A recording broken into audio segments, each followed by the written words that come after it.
মসজিদের ইমামতি করি, ছুটি পাইনি, এজন্য যেতে পারিনি। অনেকটা বছর পরে যাচ্ছি, অবশ্যই আনন্দ লাগতেছে। এখানে আমি ওই মসজিদের ইমামতি করি, ছুটি পাইনি, এজন্য যেতে পারিনি। এখন যাচ্ছি, ঈদের পরে ছুটি পাইছি। এখন বাড়ি যেতে পারছি, এটাই তো আনন্দের ব্যাপার। বাড়িতে মা আছে, তারপরে আর মেয়েরা আছে, ওখানে সবার সাথে দেখা সাক্ষাৎ করবো, এই জন্য যাচ্ছি।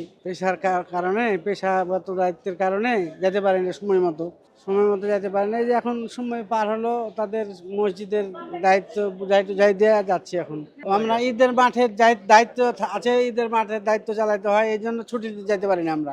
মা থাকে, তারপরে আরো মেয়েরা আছে, ছোট ছোট ছোট মেয়ে, আরো সব মেয়ে আছে, আরো আত্মীয় স্বজন আছে, ভাইরা আছে সব। এখন তো জানে কি চাকরির কারণে আসতে পারে না, এই জন্য আর কি অভ্যস্ত হয়ে গেছে তারা। অনেকটা বছর পরে যাচ্ছি, অবশ্যই আনন্দ লাগতেছে। তো হচ্ছে মানে এত পরিমাণে খুশি লাগতেছে যেটা বলার মতো না।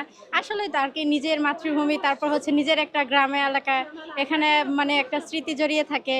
যখন এই দূর থেকে একটা লং জার্নির পরে যায়, মানে খুশিটাই অন্যরকম থাকে। ঈদ যেমন আমাদের একটা বছর অপেক্ষার পরে আসে একটা আনন্দ নিয়ে, ঠিক ওই আনন্দের কিছু একটা অংশ আমরা খুঁজে পাই হচ্ছে এই গ্রামে যাওয়ায়। আমি যাচ্ছি প্রায় 7 বছর পর। আমার রিলেটিভ আছে, তাদের সাথে দেখা হবে। আমার দাদুমণি আছে, ওনাদের সাথে। আমার হচ্ছে কি, মানে আমার সমবয়সী যারা আছে তাদের সাথে, মানে একটা আনন্দই লাগতেছে যে নিজের এলাকায় যাব।